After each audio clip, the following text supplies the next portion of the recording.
Starfield is probably one of the most demanding titles that you can play right now, or rather that maybe some of you can't play, because the PCs that are required for this game are pretty serious.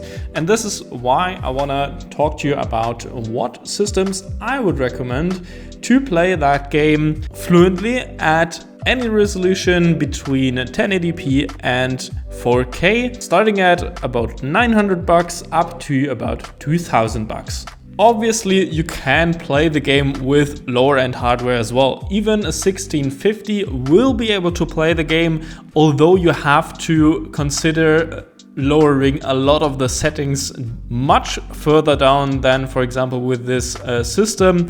So you will be able to play that at, for example, 720p or 1080p with a very drastic FSR 2.2 reduction in resolution and low details, but even then it might run without any issues. And this is possible, and that is a good thing. Although below a 1650 and a 1050 Ti might get kind of difficult. So as I said, the 1650 would be the lowest you can probably go without getting laggy gameplay. But enough of the really low-end stuff. I want to tell you about what to get if you want to get a PC that has the capabilities of running that game at, this time, 1080p at around 60 FPS. You gotta consider the Ultra preset in Starfield is gonna be using 75% resolution scaling with FSR 2.2 as well, so you won't be running at the full 1080p resolution even if you tell the game to run at the Ultra preset. But for 1080p at Ultra, we would recommend as a CPU the Ryzen 7 5800X, because Starfield is very CPU intensive. Even with this CPU, which is relatively fast compared to older CPUs or the 5600X, which only has 6 cores compared to 8, even this CPU is sometimes at its limit, but can handle 60 FPS without much issues. Although we do see about 80% utilization in very CPU heavy scenarios. So you gotta keep that in mind if you wanna do some streaming or some different stuff while you are gaming. And maybe if you do choose something a bit stronger, like the 5900X that has 12 cores, so that has a bit more power to spare. As for the graphics card, we are going with a 6700 XT. You might be able to run it with a 6600 XT as well. We are going to test this next week also, but for the meantime, I would recommend the 6700 because that card will hit 60 FPS in the Ultra preset at 1080p. So for 1080p 60 FPS, this would be the starting point. It also has 12 GB of VRAM, which is not really needed 100% for Starfield because it does not use as much VRAM as other titles do. But in other games, 12 GB is a benefit compared to 8, because in higher resolutions such as 1440p, a lot of titles already use quite a bit more than 8 GB. So for the future, you are pretty much, kind of future-proof. As for the motherboard, we are just using a cheap ASRock B450M Pro 4, which we had pretty good results with. Works fine. It can even overclock the 5800X somewhat. Should work without any issues. Just don't expect too much connectivity. It's only a basic motherboard. As for RAM, we went with some cheap DDR4 3200 MHz. It does not really make a difference which brand you go for. Just look at the timings and the frequency if it's 3200 and that the timings aren't too high. I would suggest choosing CL16, and we have chosen 32 GB because 16 GB can get quite close to the limit, especially if you have a browser open in the background or whatever. Then 16 GB might be cutting it pretty close. Other components such as the SSD, we chose a cheap M.2 PCI Express SSD because those aren't much more expensive than the normal SATA SSDs. 1 terabyte should be enough for now, although if you want to go for a 2 terabyte SSD, you are free to do so. This is going to be about 20 to 30 bucks more. Power supply, we chose a Be Quiet Pure Power 11 with 600 watts. Those power supplies can be had pretty cheap because they are from the last generation and do not have ATX 3.0 support, but they still offer solid power and reliability. And for a case, we just went with a cheap Thermaltake unit that has an open mesh front panel. For cooling the CPU, we just used a basic Thermalright tower cooler, which is nothing special, but the CPU does not come with a box cooler, so we just used that, and yeah, it will cool the CPU pretty good, although you might not be able to overclock that much. Although with Zen 3 there is not really a point in doing so because there's not much room to spare. Going for the second configuration, which is going to be about 1500 bucks. We went up in CPU power quite a bit and using the AM5 socket now. So we are using the Ryzen 7 7700X, which is also an 8-core, but now with the new Zen 4 architecture, which is much faster and much higher clock than Zen 3 and also offers more performance in general. Also, we can use DDR5 now.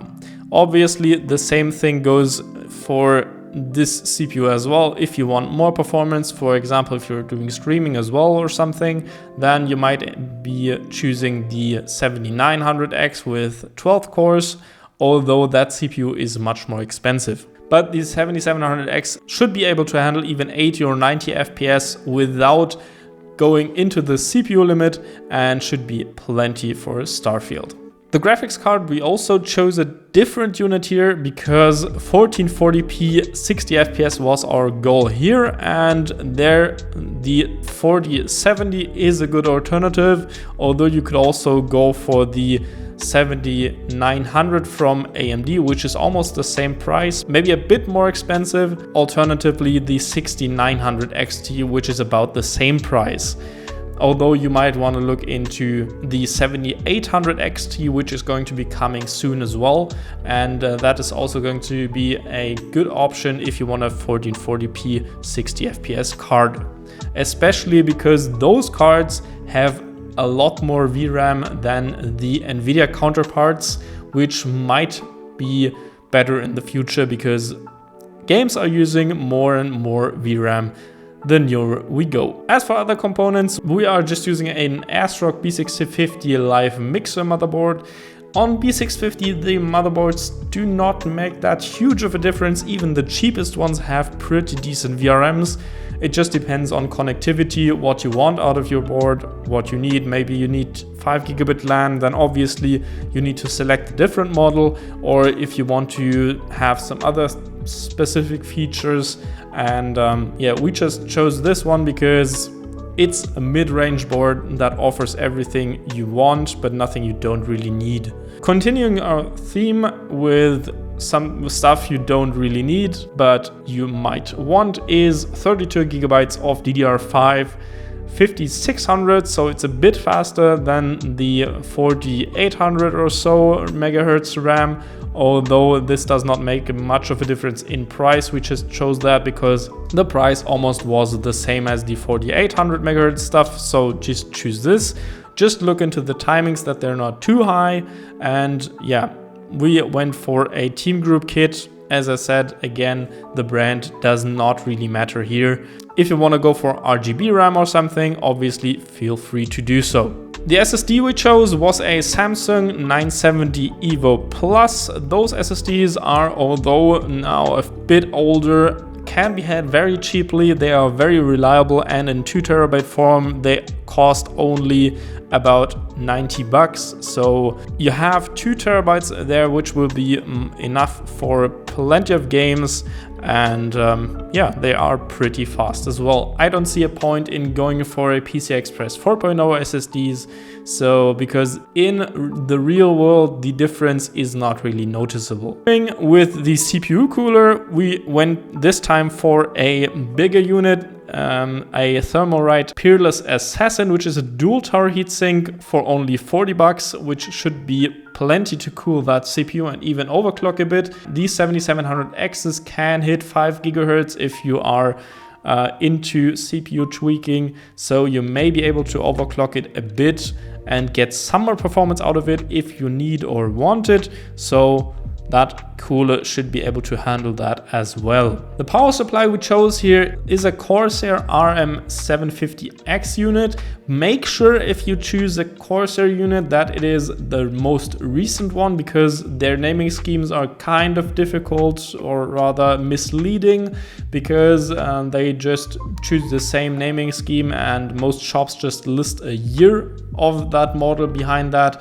This is the 2023 model or variant, which also is ATX 3.0 compatible. So if you're choosing a Nvidia 4000 series GPU or AMD 7000 GPU, you don't have any problems with the GPUs causing high power spikes and the PSU shutting off. So I'd highly recommend, even if you chose to use a different power supply, just have a look at the specs so that it is ATX 3.0 compatible.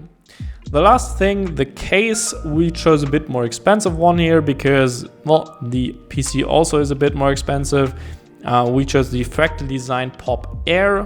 It's nothing really that special, obviously, because it's only $80, but it has very good ventilation, which is needed because newer GPUs pull quite a lot of power and therefore produce quite a lot of heat. And this case has 340mm fans in there, so it is capable of cooling even higher end hardware. And this is where we are landing at the highest end configuration for $2,000 or thereabouts. And with this, we pretty much only changed the GPU and the power supply.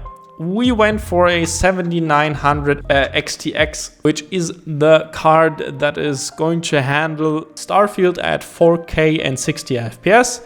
Obviously, not really with FSR disabled, you still have to enable it. The only card that could handle it with it disabled would be the 4090, although also that card is almost $600 more and does not really make much sense to buy. So I would choose the 7900 XTX for in this case. Also obviously has 24 gigs of RAM, so you are safe for the future as well. And lastly, as I said, we upgraded the power supply to a Be Quiet Straight Power 12 with 1000 watt, because that power supply is also ATX 3.0 compatible, and it has just some more wattage for the higher end GPU. Everything else obviously can be upgraded as well if you wanted a faster CPU or more storage, more RAM or whatever, but I don't see a point for the performance that you're getting, or rather you won't get any more performance out of this PC in Starfield. And we are landing squarely at our $2,000 price point here. So this is the configuration that makes the most sense or does net you the most performance if you're going for 4K gaming. So that's basically everything for these three configurations. As I said, Starfield is quite demanding and you will probably need a high-end hardware. If you're trying to look at the consoles and maybe thinking you will get a better gaming experience, just know that these consoles only do 30 FPS. There's no performance mode available, and the Xbox Series S actually scales down to about 900p, so it does not even have a hit 1080p at 30 FPS. Just so you know, Digital Foundry did a great analysis on console performance, and this might be something to look into if you're thinking about buying a PC for the similar price, like we did in a video where we configured a PC for about $500 to $600. Maybe rather go for the PC and not for the consoles, because a PC is just much more versatile. Even though you might have to turn down some settings now, you can always upgrade the components down the road. If you have any questions regarding Starfield or generally PC configurations, just let me know in the comments down below, and also let us know what you want to see us do next as for maybe Starfield content, what you want to see for Starfield, or do you want to see anything at all? And yeah, that's basically it from us, and I wish you a nice day. Goodbye.